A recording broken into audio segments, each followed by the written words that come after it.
प्रेम से श्री राम जय राम जय जय राम श्री राम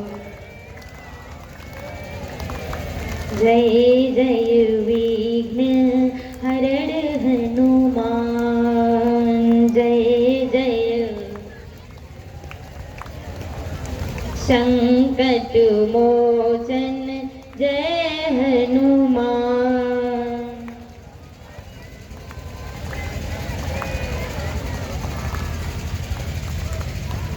आइए, प्रसंग बहुत मार्मिक चल रहा है और हम लोग अभी हस्तिनापुर में थे और आ गए गंधर्पा में और फिर हमें वहां चलना है।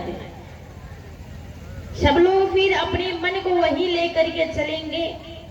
मानिए आपकी आंखों के सामने ये दृश्य चल रहा है। देवी द्रौपदी खड़ी थी सभा में, अपने आंचल को पकड़ी है कि कहीं नंगी ना हो जाओ। विकर्ण बोला है, भाभी इस कायरों के बीच में क्यों गुहार लगा रही हो? ये पापी तुम्हारा कुछ नहीं करेंगे, ये सहायता कर ही नहीं सकते, क्योंकि इस सभा में सारे के सारे कायर बैठे हुए हैं। इन लोगों को लाज शरम नहीं है, क्योंकि एक ये देवर है और एक त्रेता का देवर लक्ष्मण था कि शरम ना रही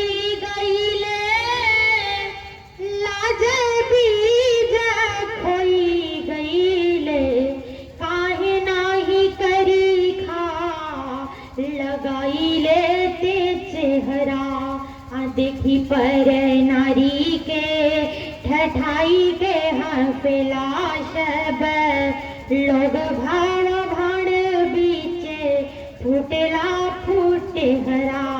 अकस जुग रहलना अकस लोग रहलना इहे देश हवे आपा लोग भइले में हरा। आकी सुनीले की त्रेता जुग में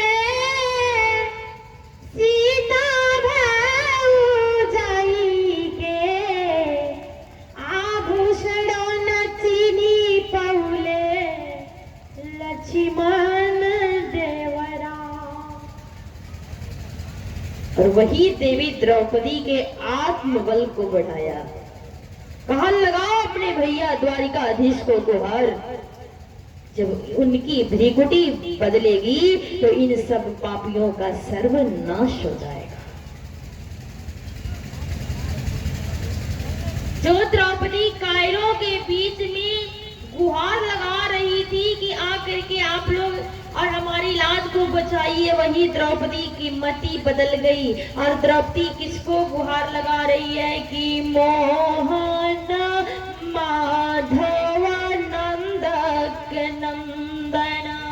भगवान के सहस्त्र नाम का जाप की है माता द्रौपदी कि मोहन माधव नंदक नंदन हे जसुदा सुत कृष्ण मुरारी। आगो का सखा ब्रजनाथ ब्रज गोविंद गोपाल गोवर्धन धारी। असौ दुशासन का करी है हरि जयकार तू कर बरखवारी। दुशासन का करी है हरि जयकार तू कर बरखवारी। जो ही नाम की छड़ी लगाई, भगवान के ऊपर कोई असर आ रहा था? नहीं। जानते हैं क्यों? क्योंकि पहले ही मैं बता चुकी हूँ भगवान कौन है। कहा भगवान हमारे परमात्मा निर्बल के बल है, जिसका कोई बल नहीं उसके बल है परमात्मा। इधर द्रौपदी गुहार लगा रही है लेकिन साड़ी को खुद से पकड़ी है। उधर भगवान अपने पलंग पे बैठ करके सिसक करके रो रहे हैं। इस दृश्य को देख करके कितनी पागल बहन है कि एक बार भी इस विपत्ति में अपने भाई कन्हैया को याद नहीं कर रही है। देव झूठे मन से ही सही एक बार याद करती तो मैं जरूर जाता, लेकिन हाँ अहंकार को छोड़कर अपने शरीर को छोड़ करके यदि द्रौपदी याद कर ली होती तो द्रौपदी को इतना रोने की जरूरत नहीं पड़ी होती।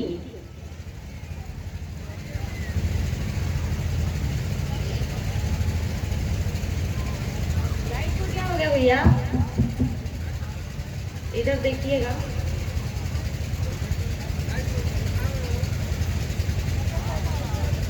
विचार करिए, आप लोग आगे देखिए, कहीं से तार और छोड़ दिया होगा। देवी द्रौपदी कन्हैया को गुहार लगा रही है और कन्हैया को चुनौती दे रही है। देखिए, एक भक्त को ही अधिकार मिला है कि वो अपने भगवान को भी चुनौती दे सकता है। द्रौपदी भगवान को चुनौती दे रही है। क्या कर रही है? कन्हैया, ये मत समझना कि तुम भाई हो तो केवल तुम्हारी ही आवश्यकता हमको पड़ेगी। जब मैं बहन ही हूं तो क्या है, किसी न किसी दिन हमारी भी जरूरत तुम्हें पड़ेगी। मानो कब? द्रौपदी कह रही है, कन्हैया आज नहीं आ रहे हो तो जिस दिन तुम्हारे घर में बेटा या बेटी का जन्म होगा और भाभी कहेंगी कि जा करके अपनी बहन द्रौपदी को बुला करके लाइए, सौर पोतना है। इधर होता है ये रस्म। हाँ, कहा कि सौर लीपने के लिए भाभी बोलेंगी कि जा करके द्रौपदी को बुला करके लाइए। तो रे कन्हैया ध्यान दे करके सुन ले कि एक के प्रदुमन ना रही है, अब ही बेटवा बिटिया बड़ हुई है। सौर पुतावे पदे तो के हमें भेजी के भाभी जरूर बोलई है। आना यही बे हम दिनवा पुरखा तोर मनाई न पई है। तू हथवा गोड़वा जोरबा पर सौर बिना पोतले रही जई। कन्हैया और रोने लगे। द्रौपदी कही, कन्हैया आज नहीं आओगे तो सावन में पूर्णिमा के दिन राखी बंधवाने के लिए आओगे तो मेरे हाथ का राखी नहीं लेकिन मेरे सीता की राखी जरूर पाओगे। बारे द्रौपदी भगवान से कह रही है, प्रभु आज नहीं आओगे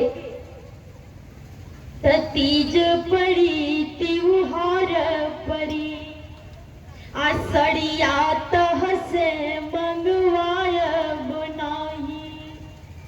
आयान के आगे भले झोंकबे तुह से की छवु फुरमाया बनाही। बेटा बियाहन तू चलबा तो काजरया खिला गाया बुना। जब तुम्हारे बेटा का विवाह होगा उस समय एक रस्म है, बुआ काजल लगाती है, वो भी तुम्हारा रस्म अधूरा रह जाएगा। लेकिन मैं कि अइला न भैया का भैला पगड़ी अब डूबत बाटे पिता की। बोलल दूर रहा द्रौपदी फिर भूली दुआरी के वो रनता की। माफ करा कहलो सुन लायब जीवन की अब होत बेबाकी। राखी बधावे बदे हमें ना पैबा पैबा बस राखी चीता की। द्रौपदी के हाथ की राखी नहीं पाओगे, द्रौपदी के चिता की राखी पाओगे। किसी ने पूछ दिया क्यों द्रौपदी? द्रौपदी बोली कि आज यदि हमारी लाज नहीं बचेगी तो मैं चिता बनाऊंगी और उस चिता में बैठ करके अपने आप को जला करके राख कर दूंगी। और कन्हैया को खबर लगेगी कन्हैया आएगा तो द्रौपदी के हाथ की राखी नहीं बल्कि द्रौपदी के चिता की राखी को पाएगा। इसलिए हे गोविंद हे केशव आकर के हमारी रक्षा करो। भगवान ये सारी बातें सुन रहे थे क्योंकि वो अंतर्यामी है। हमारे अंतर्यामी नारायण बैठ करके इतना रोए कि भगवान के रोने से भगवान का पीतांबर भीग करके लथपथ हो गया था।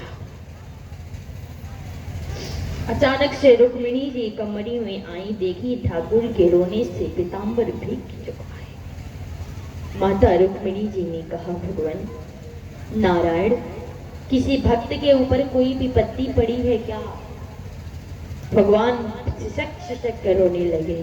कहे रुक्मिणी भक्त के ऊपर विपत्ति नहीं, स्वयं हमारी बहन के ऊपर विपत्ति पड़ी है। रुक्मिणी जी सुनी कि बहन के ऊपर विपत्ति पड़ी है। रुक्मिणी जी कही, कन्हैया जा क्यों नहीं रहे हैं? यदि आपकी बहन के ऊपर विपत्ति पड़ी है और आपसे न्याय मांग रही है, आपको गुहार लगा रही है, तो कैसे भाई होके बैठ करके यहाँ रो रहे हो? आपको तो वहां होना चाहिए, हस्तिनापुर के दरबार में होना चाहिए और अपनी बहन के लाज को बचाना चाहिए। फिर भगवान वही बात दोहराते हैं, रुक्मिणी नहीं जाऊंगा। कहा क्यों? कहा कि वो अपना बल लगा कर बैठी है और तुम तो जानती हो कि जब तक वो साड़ी का आंचल नहीं छोड़ेगी तब तक मैं नहीं जा सकता। रुक्मिणी जी कही, नाथ उस सभा में कोई संत नहीं बैठा है क्या? कहा बैठा है। कहा विदुर काका। कहा तो कुछ ऐसी कृपा कर दीजिए कि संत विदुर काका का दर्शन देवी द्रौपदी से हो जाए। संत कौन है भैया? कहा जो सारी समस्याओं का अंत कर दे, उसी का नाम संत है। और संत विदुर काका पीछे बैठे हुए थे। तब तक तारत भीर बढ़ी द्रौपदी, जसा हंसिनी पैरत फाटत काई।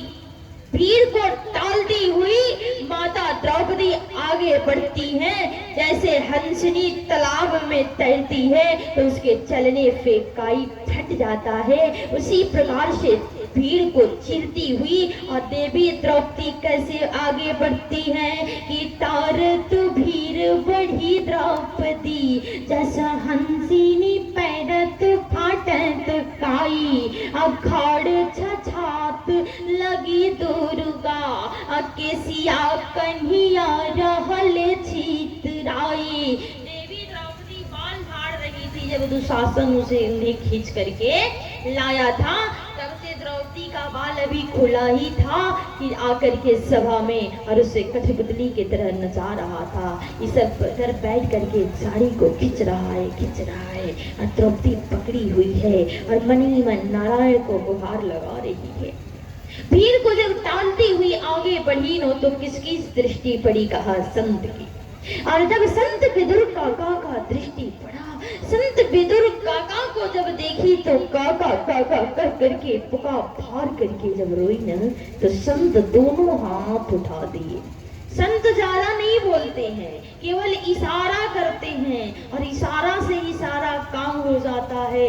संत विदुर काका दोनों हाथ उठा दिए और उठा करके कहे, बेटी उठा दो दोनों हाथ। और द्रौपदी इशारे से कही, काका यदि हाथ छोड़ दूंगी तो अभी नंगी हो जाऊंगी। विदुर जी हंसे, कह रहे, पगली ऐसे नहीं छोड़ना है, साड़ी का आंचल छोड़ करके बोल दो कि रे कन्हैया लाज जाए तो तेरी, लाज बचे तो तेरी, इसमें मेरा अपना कुछ नहीं है, समर्पण कर दो, बोल दो। और द्रौपदी का आत्मबल बढ़ा और जो द्रौपदी एक बीता आंचल के लिए तरस रही थी ना, आज द्रौपदी के जीवन में कैसा चमत्कार हुआ।